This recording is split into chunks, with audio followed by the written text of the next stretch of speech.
Mummy papa की FD तोड़वा दो, claim reject हो गया।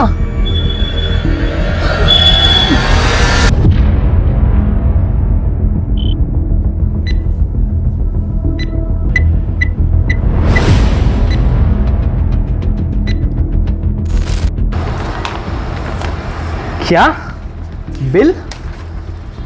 वो भी इतना सारा? तो मेरे पास तो हेल्थ इंश्योरेंस है।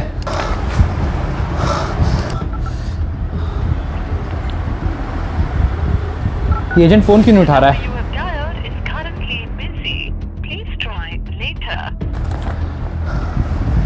Health insurance is a scam. You have been scammed.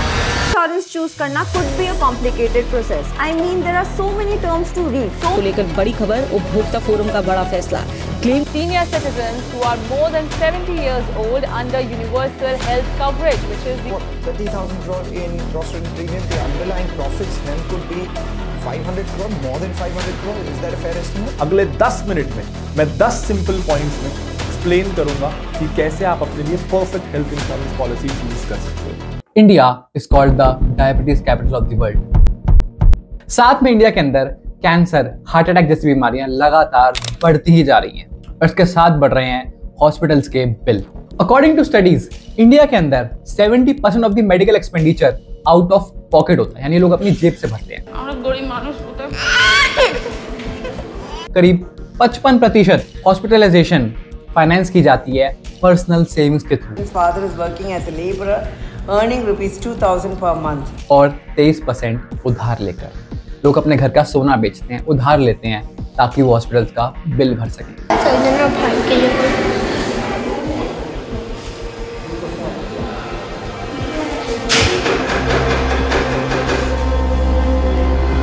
और ये सब इसलिए है क्योंकि इंडिया की मेडिकल इन्फ्लेशन हाईएस्ट है अमंग एशियन कंट्रीज, जो है 14%। इसलिए इंडिया को सख्त जरूरत है हेल्थ इंश्योरेंस की। पर इंडिया में हेल्थ इंश्योरेंस की पेनिट्रेशन बहुत कम है। सर्वे के अनुसार करीब 30% of the people don't have any health coverage, जिसका मतलब है करीब 40 करोड़ लोगों के पास कोई हेल्थ इंश्योरेंस नहीं है। उसके अलावा ये बात जाननी भी जरूरी है कि करीब 50 से 55 करोड़ लोगों को तो गवर्नमेंट स्कीम्स के अंदर हेल्थ इंश्योरेंस मिलती है। पहली बार 10 करोड़ परिवारों को स्वास्थ्य बीमा मिल रहा है। और इसमें और भी प्रॉब्लम्स हैं, क्योंकि ये स्कीम जितनी ऑन पेपर दिखती हैं उतनी सक्सेसफुल नहीं रहती है इंडिया के अंदर। इसके बारे में हम लोग आगे बात करेंगे। करीब 25% लोगों के पास प्राइवेट हेल्थ इंश्योरेंस होती है, या तो उनका एम्प्लॉयर यानी जहाँ पे वो नौकरी करते हैं वहां से उन्हें हेल्थ इंश्योरेंस मिलती है, या फिर वो प्राइवेट खरीद लेते हैं। फिर भी इंडिया के अंदर करीब 30% लोग यानी 40 करोड़ लोग ऐसे हैं जिनके पास कोई हेल्थ कवरेज नहीं है, जिसे नीति आयोग की इस रिपोर्ट के अंदर द मिसिंग मिडल कहा गया। इसका सबसे बड़ा कारण ये है कि people don't trust insurance companies. और ऐसा हो भी क्यों ना। एक सर्वे के अकॉर्डिंग जो करीब किया गया था 39,000 लोगों के ऊपर इंडिया के 302 डिस्ट्रिक्ट्स के अंदर। Earlier this year, a survey came out. 39,000 Indians took part in it. They were asked about their health insurance and if they had trouble with their claims. 39,000 Indians. 43% of them said they did. और ऐसा होता भी है क्योंकि आज भी जो बड़ा चैनल है जहाँ से हेल्थ इंश्योरेंस बिकती हैं वो है एजेंट्स, जो घर घर जाके आपको हेल्थ इंश्योरेंस बेचते हैं। तो तुम भी इंश्योरेंस एजेंट हो? जी आज से नहीं, पिछले 1 दर्जन साल से। मेरा मतलब है 12 साल। और प्रॉब्लम ये है उनके पास होते हैं टारगेट्स, तो उस डेस्पिरेशन में अपना घर चलाने के लिए वो कुछ भी झूठ बूठ बोल के आपको इंश्योरेंस बेच जाते हैं। तो इस वीडियो की रिसर्च के लिए मैंने देखा कि हम कैसे हेल्थ इंश्योरेंस सही से खरीद सकते हैं। तो रिसर्च करते करते मुझे पता चला डिटो इंश्योरेंस के बारे में, जो एक no spam insurance advisory company है। आपको बस जाके उनकी वेबसाइट पर अपने टाइम शेड्यूल के अकॉर्डिंग एक फ्री कॉल बुक करनी होती है, जहां पे ये कस्टमाइज तरीके से आपकी प्रॉब्लम के अनुसार, आपकी बीमारी, आपकी एज, आपका बजट, आपका एरिया, उसके अकॉर्डिंग जो आपके लिए बेस्ट इंश्योरेंस होगी वो आपको सजेस्ट करेंगे। और ऑफ कोर्स ये सब कुछ बिल्कुल फ्री होता है। उसके बाद ही कोई भी आपको कॉल या मैसेज नहीं करेंगे, नो स्पैम व्हाटसोएवर। अगर आप इनसे इंश्योरेंस लेते हैं तो क्लेम्स में भी आपकी काफ़ी हेल्प करते हैं। और मैंने इन्हें इसलिए चुना क्योंकि इनके रिव्यूज़ बहुत अच्छे हैं। तो मैंने उन्हें रिक्वेस्ट करा कि क्या आप अपनी कंपनी से कोई हेल्थ इंश्योरेंस का एक्सपर्ट भेज सकते हैं, जिससे इनसे 30 मिनट्स मैं बात कर सकूं और उनसे इंपॉर्टेंट क्वेश्चन पूछ सकूं अबाउट हेल्थ इंश्योरेंस और उसे अपनी वीडियो में डाल सकूं। वो अलग बात है कि वो लोग तो करते नहीं है, बट मैंने उन्हें बहुत ईमेल्स भेजी थी इस काम के लिए. Hi Sparsh, thanks for inviting me here. So he's Swapnil and he's a health insurance expert at Ditto. So let's go to the basics first. What is health insurance like? So usually normally what happens is health insurance is a very simple thing. पर उससे पहले ये जान लेते हैं कि insurance के आखिर में शुरुआत कैसे हुई. हमें सबसे पहला मेंशन मिलता है इंश्योरेंस का एंशिएंट बेबीलोन में, जहां पे जब मर्चेंट्स लोन लेते थे अपने शिप के कार्गो के अगेंस्ट, तो वो एक प्रीमियम भी पे करते थे और वे कहते थे कि हम लोन तभी वापस चुकाएंगे अगर हमारी शिप सही सलामत वापस आ जाती है तो. बट अगर रास्ते में शिप डूब जाती है, पायरेट्स अटैक कर देते हैं, लॉस हो जाता है माल का, तो हम वो लोन रीपे नहीं करेंगे. और यही उस प्रीमियम का मतलब था. और आज के मॉडर्न ज़माने के इंश्योरेंस के अंदर कंपनियां बहुत सारे लोगों से प्रीमियम इकट्ठा करती है और कंपनी साथ साथ जो पैसे आप देते हो उन्हें वो फाइनेंशियल मार्केट्स के अंदर इन्वेस्ट भी करती है, तो वहां से वो इंटरेस्ट भी कमाती है. इसी तरीके से कंपनी अपनी ऑपरेशनल कॉस्ट और क्लेम देने वाले पैसे मैनेज करती है और प्रॉफिटेबल रहने की कोशिश करती है. Health insurance is a very simple thing that you pay a little bit of small premium to an insurance company, and against that you are saying कि hey, if something goes wrong, if something bad happens and I have to end up in a hospital etc., you pay my bills. But then why don't we take it? Indians insurance क्यों नहीं खरीदते हैं? पहला है, उनको लगता है कि उनको ज़रूरत ही नहीं है. पर ऐसा नहीं है. रीसेंट आई हुई रिपोर्ट को माने तो गांव में होने वाला मेडिकल एक्सपेंसेस का 92% आउट ऑफ द पॉकेट होता है, यानी जेब से करता है इंसान खुद, और शहरों में ये नंबर है 77%. तो क्लियरली हम एक बहुत बड़ा खर्चा अपनी हेल्थ पर कर रहे हैं. सेकेंड हो सकता है इंडियंस का थोड़ा बिंदास वाला एटीट्यूड कि यार जब मौत आनी होती है ना तो आती ही है, जब पैसे लगने होते हैं ना तो लगते ही हैं, और हमें क्या बीमार होंगे, हम तो बीमार ही नहीं पड़ेंगे यार, हम तो हेल्दी हैं. I think first thing when we look at India now, we feel the TAM is very big. Like the addressable market we feel is very big, but it's not. 133 crore people cannot buy insurance. Only top 5% people are rich enough to think about something other than their own life. But I think third point is the main reason. जहाँ पे हम लोग insurance companies को trust ही नहीं करते हैं. लोग अक्सर ये कहते हैं कि इंश्योरेंस कंपनीज फ्रॉड कर देती हैं, क्लेम नहीं देती हैं, हमें मुश्किल वक्त में हमारा साथ छोड़ देती हैं. और आपको एक बात बताऊं, ये बात सच भी है.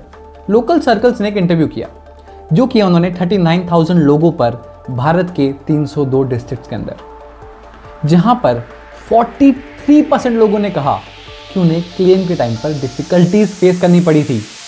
43%. It's a very big number. That's a big number. Yeah, very true.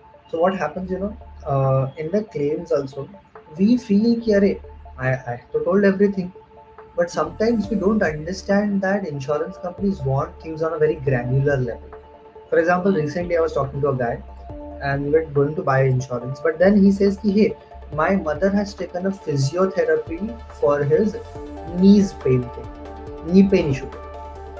And now he's like, I don't think that should come up as a waiting period, or is it not a pre-existing condition? Then we have to explain to him, hey, even if a physiotherapy is taken, even if a Ayurvedic medicine or homeopathic medicine is taken, or anything is done, it comes as a pre-existing. And this is the problem, that no one is telling us what is pre-existing and not. So when we go for a hospitalization, that comes back to bite us. Apart from that, we have personally seen that there are a lot of this government insurance companies, this New India and Oriental and all that stuff. And frankly speaking, they work very differently. You file a claim, it takes 3 months, 6 months also sometimes to get the money. So that's a very cumbersome process. You have to call them, you have to email them, and you have to prove your case to them. And sometimes in this whole process, a lot of misunderstandings also happen. Like that. So that also creates a problem. And more or less, insurance companies like, hey, whatever I got the data, I'm going to consider that as a final data. Even if you come back and rectify it, we are not going to listen to you, because now you are trying to cover up the problems. Like that. So there are a lot of such things. तो India में लोगों को claim के time पर problems आ रही हैं, but ऐसा है क्यों? ऐसा हम क्या कर रहे हैं कि भारत में क्लेम्स की इतनी बड़ी प्रॉब्लम है? Problem in this is now both of the people are trying to kind of take advantage of each other. Like, yes. So there are a lot of individuals who try to take advantage of health insurance companies. That's why health insurance companies have become more and more stricter and that kind of creates a problem to the people who are actually doing the right thing. Well, exactly.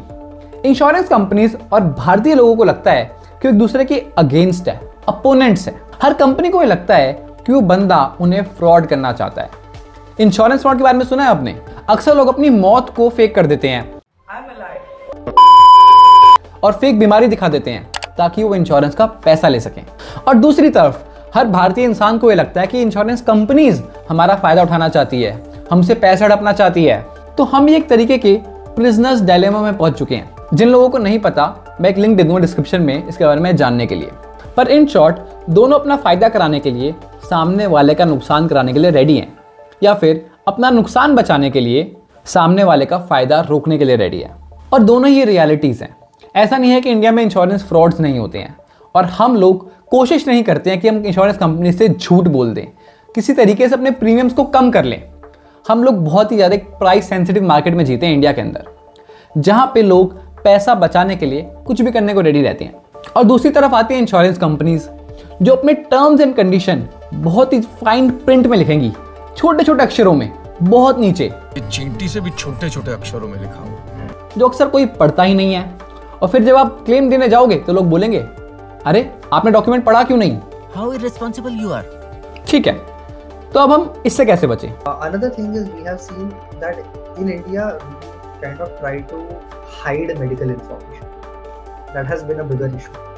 Like for example, I had a BP ka issue, but it is very recently diagnosed. I think I should not tell them because I don't want a victim. And this is the biggest reason for the rejections. Okay, so don't lie to the company. Company को claim के time पे पता चल ही जाता है कि आपको कौन सी बीमारी पहले थी या नहीं थी। कॉमन सेंस होती है कुछ चीज़ों की। लोगों को अचानक से एक दिन में हार्ट डिजीज, शुगर, बीपी नहीं हो जाता है। और कंपनीज अपनी मेडिकल एग्जामिनेशन भी करा सकती हैं अपने डॉक्टर्स को भेजकर। तो ये मत सोचना कि आपको अपनी बीमारी छुपा कर, उनसे झूठ बोलकर अपना प्रीमियम कम करा लोगे। बट ये तो सिर्फ हमारी गलतियां हैं। What about the policy itself?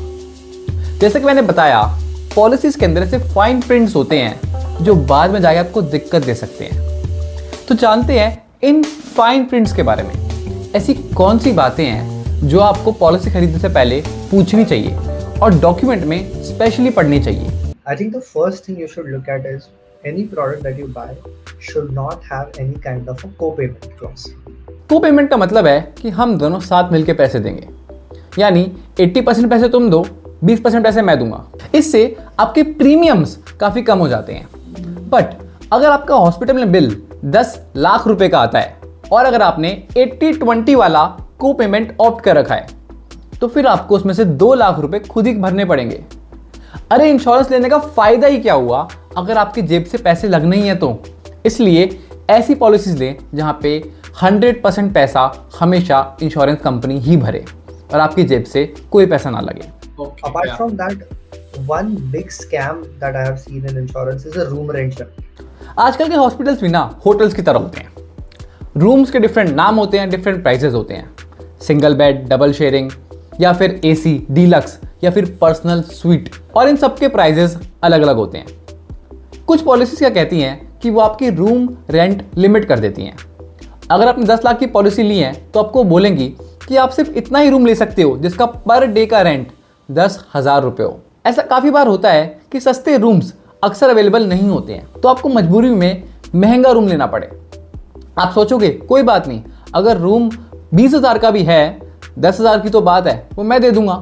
पर ऐसा नहीं है। इंश्योरेंस कंपनीज आपको ये बोलेंगी कि जैसे आप रूम अपग्रेड करते हैं, रूम से जुड़े हुए सारे चार्जेस भी अपग्रेड हो जाते हैं। यानी सारी चीज़ें जो आपको सुविधाएं रूम में मिलती हैं, उन सब के पैसे बढ़ जाते हैं। So they have a very simple formula. What they say, whatever is your bill, let's say my bill is 5 lakh rupees. They will multiply that bill by what was the room ka allowed amount to you.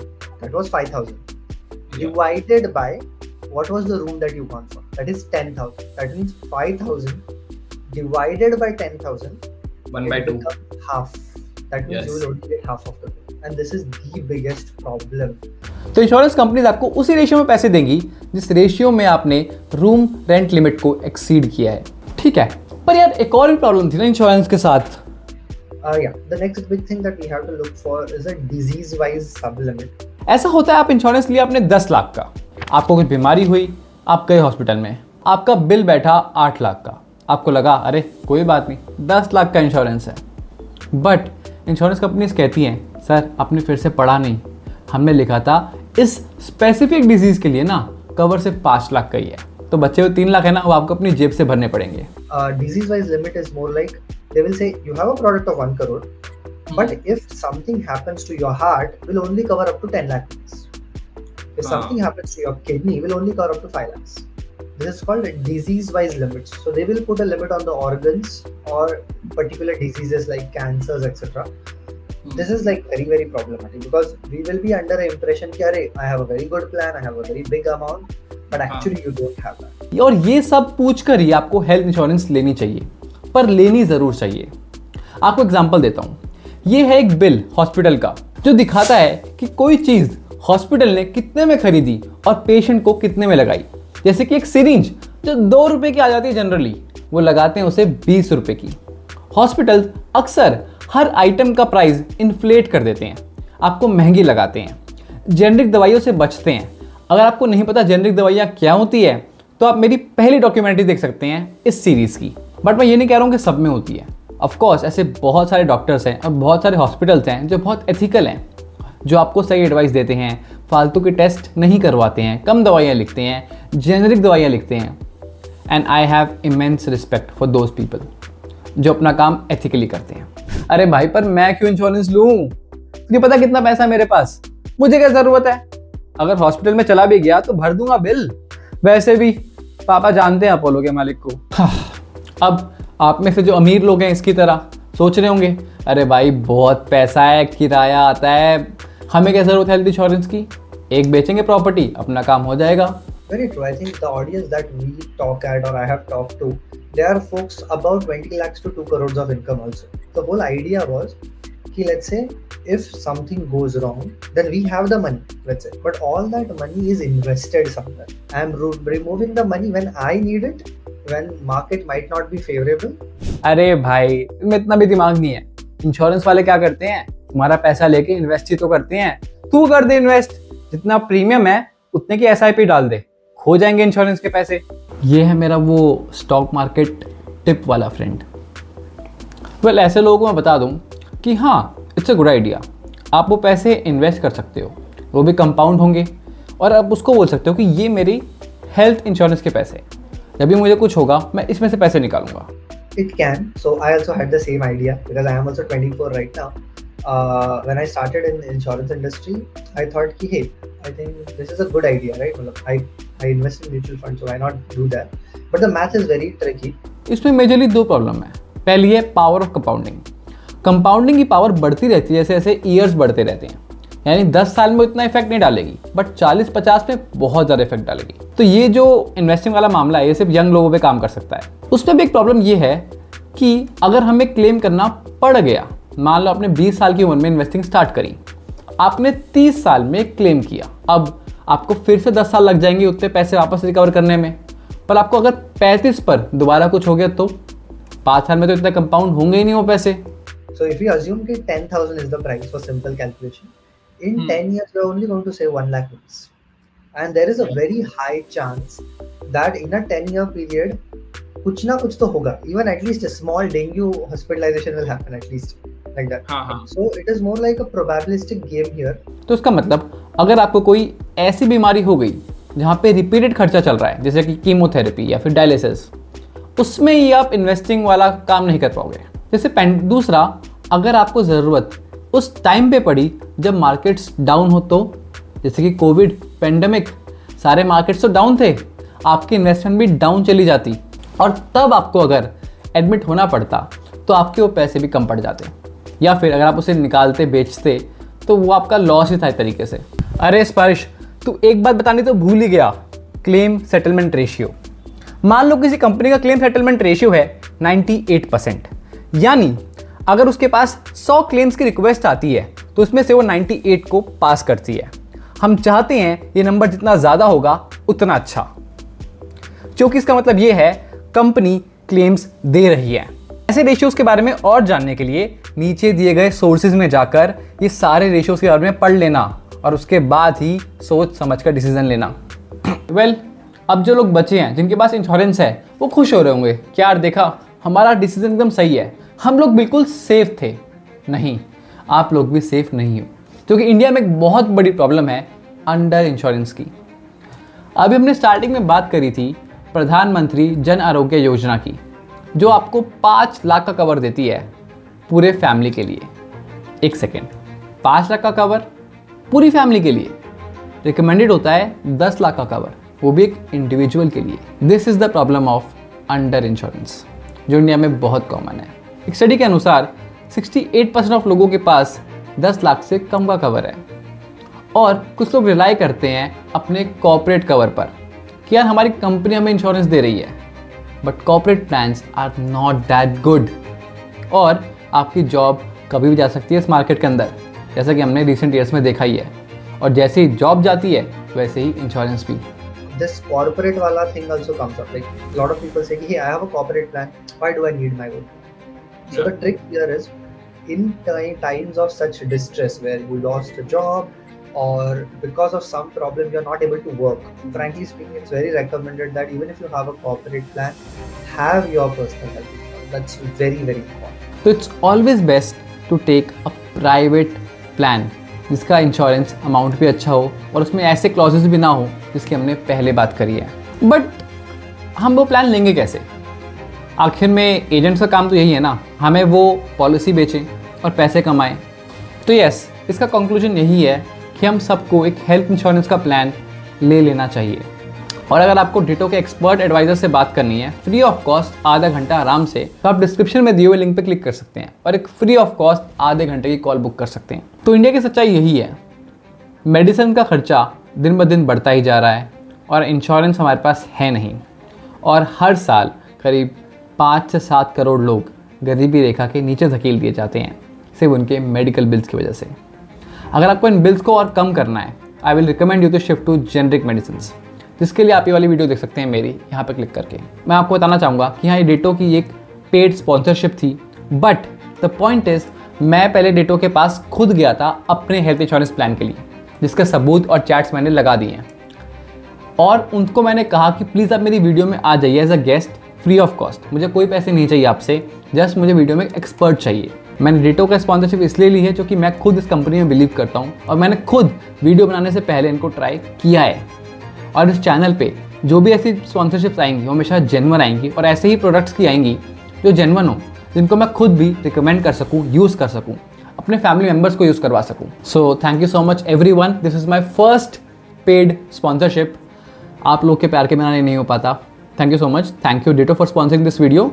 Link is in description, please click on this link and उनसे बात कर लो एक बार। अच्छे लोग हैं, genuine लोग हैं काफ़ी।